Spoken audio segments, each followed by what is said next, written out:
Hello students, I am Bhagyashree Pathak. Today I will cover my video lecture on loops in C language. Here we will discuss what is loop, what are the different types of loop, their syntax with example. Now what is loop? A loop executes the sequence of statements many times until the stated condition becomes false. The purpose of loop is to repeat the same code again and again for a fixed number of time. Loop means a continuous circle, or we can say that it is a repetitive statement. In this we will when we want to execute a certain set of instruction again and again, we use loop. In computer science or in C language, there are three types of loop: while loop, do while loop and for loop. Now it will be used as entry control loop and exit control loop. Now what is entry control loop and what is exit control loop, we will discuss in our while loop and do while loop. When we will discuss them, I will tell you what is entry control and what is exit control. Now here it is a sample loop. For example, when we want to use our loop, it will work like this. For example, this is a flow chart. Here we start, then we check the condition for loop. If our condition is true, then then while loop or any kind of loop will execute the instructions which is written in the body of the loop. If our condition is not true, or we can say that false, then it will execute the statements which is written outside of the body of the loop. Now in this, the control condition must be well defined and specified, otherwise the loop will execute infinite number of times. Means what will be our condition for loop? We should clearly mention कि what is our loop starting condition, what will be the ending condition of the loop. When we will not discuss ending and starting of the loop, it will goes in the infinite loop. Infinite loop is also called endless loop. Some characteristics of an infinite loops are, it will when we will not discuss or we will not give any termination condition, then it will becomes an infinite loop. Or what will be the condition or any kind of or a such type of condition where ending of the loop is not possible, or we can specify the conditions which are never meet. The specified condition determines whether to execute the loop body or not. These are some characteristics of an infinite loop. Now we will discuss while loop. While loop, its structure is like that. It is a basic loop, or its format is like that. First of all, we will write the keyword while, then in parenthesis the condition, that is called checking condition of the loop. After that, in curly braces we will write the statements, or we can say that body of the loop. In this body of the loop, we will write that statement which we wants to execute after condition. When our condition is true, after that we will want that statements to be execute. Now here the example of while loop, it is look like that.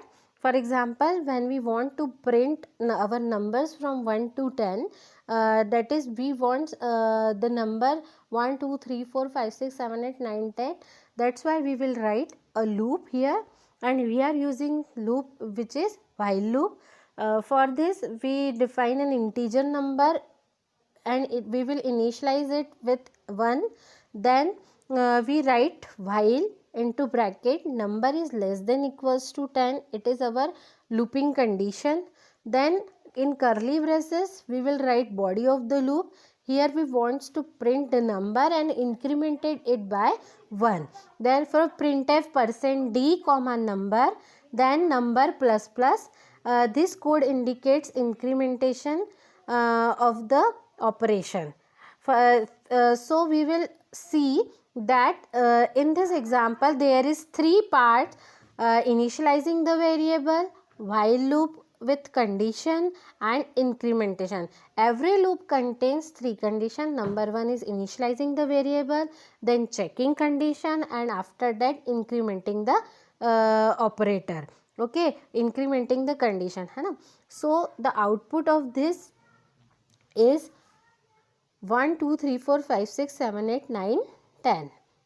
Now do while loop of while loop is also called entry control loop because in while loop there is a checking condition in the starting, है ना. while loop को हम entry control loop इसलिए कहते हैं कि जब भी हम इसके अंदर कोई स्टेटमेंट लिखते हैं या तो हमको सबसे पहले उसकी क्या बताना पड़ती है, चेकिंग कंडीशन. अगर चेकिंग कंडीशन आपकी ट्रू होगी तो ही उसके आगे की स्टेटमेंट्स जो है लूप के एग्जीक्यूट होंगे. अगर आपकी चेकिंग कंडीशन में आप गलत हो गई तो आपको वो अलाउ ही नहीं करेगा कि आप लूप की बॉडी को एक्सेस कर सको. इसलिए इसे बोला जाता है entry control loop. Similarly do while loop, ये पूरी तरीके से व्हाइल लूप जैसा ही दिखता है, पर इसमें और व्हाइल लूप में बेसिक डिफरेंस क्या है कि इसके अंदर हम कंडीशन जो है सबसे एंड में लिखते हैं, इसलिए इसको एग्जिट कंट्रोल लूप भी कहा जाता है.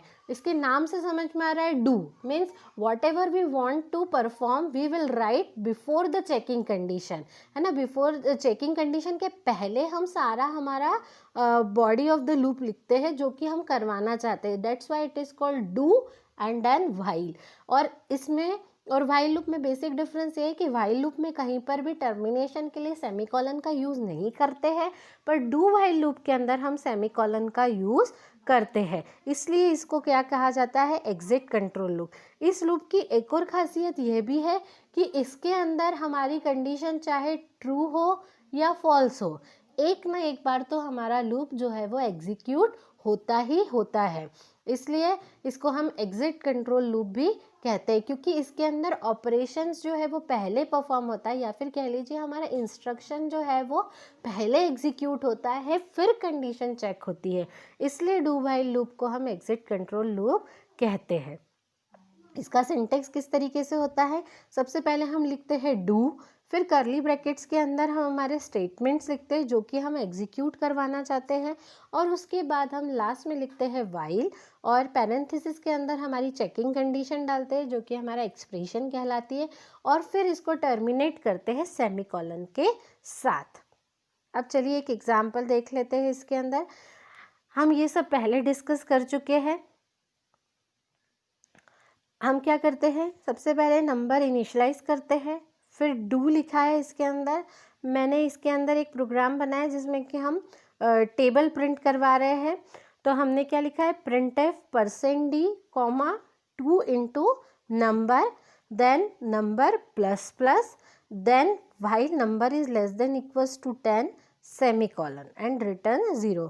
अब देख लेते हैं हमारा ये प्रोग्राम किस तरीके से वर्क करेगा. तो इनिशियली हमने डिफाइन किया है नंबर इंटीजर टाइप का जिसका वैल्यू 1 है.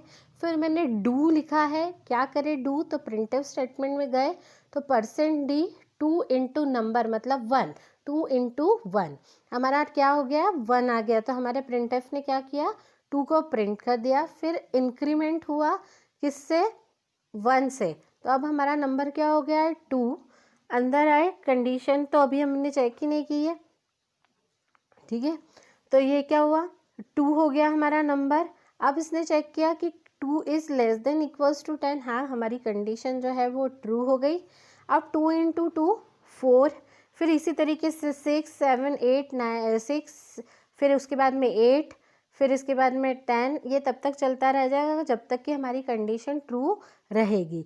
पर अब इसमें और व्हाइल लूप में हमारे क्या बेसिक डिफरेंस हो गया कि इसमें अगर हमारा नम का वैल्यू 1 जो है वो 10 से छोटा हो या ना हो तो भी हमारा कंडीशन जो है एक बार तो एग्जीक्यूट होगा ही होगा. इसलिए व्हाइल और डू व्हाइल में बेसिक डिफरेंस यही है कि एक एंट्री कंट्रोल लूप कहा जाता है और डू व्हाइल को एग्जिट कंट्रोल लूप कहा जाता है.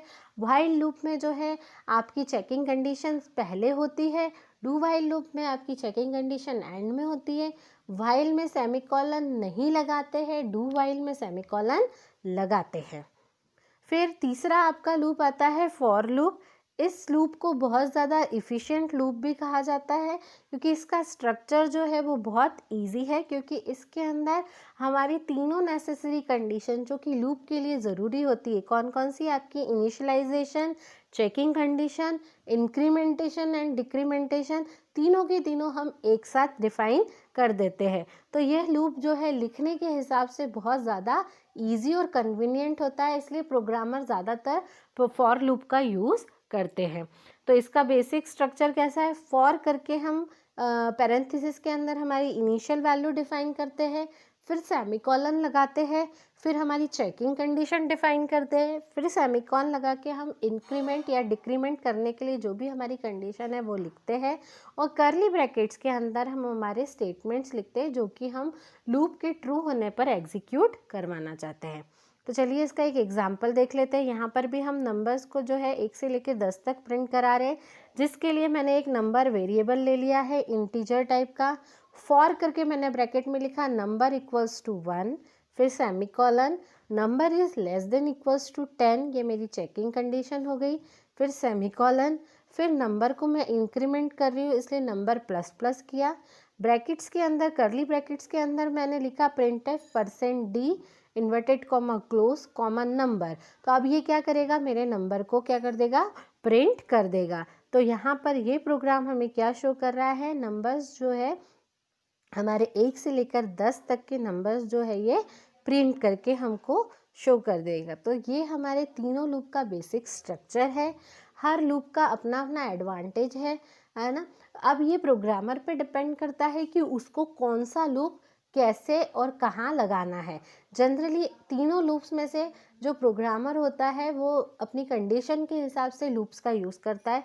फॉर एग्जांपल अगर उसको किसी प्रोग्रामिंग के अंदर उसके प्रोग्राम बनाने के लिए प्री टेस्ट की ज़रूरत पड़ेगी तो वो व्हाइल लूप का यूज़ करेगा।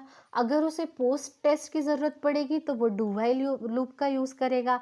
अगर उसको जनरलाइज उसका दिमाग में पूरा उसका सिनेरियो क्लियर है तो वो सीधे फॉर लूप लगाएगा और तीनों कंडीशन एक साथ लिख देगा और स्टेटमेंट्स लिख देगा जो कि लूप की बॉडी के लिए उसको लिखने हैं, जो कि लूप के ट्रू होने पर एग्जीक्यूट करवाना चाहता है। तो ये डिपेंड करता है कि आपकी प्रॉब्लम कैसी है, प्रोग्रामर का पॉइंट ऑफ व्यू क्या है प्रोग्रामिंग लिखते टाइम, उस तरीके से इन तीनों में से वो कौन सा लूप लेना चाहता है, कौन सा लूप उसकी कंडीशन के लिए एफिशिएंट है, वो प्रोग्रामर डिसाइड करता है इन सब पॉइंट्स को ध्यान में रखते हुए। Thanks for watching my video.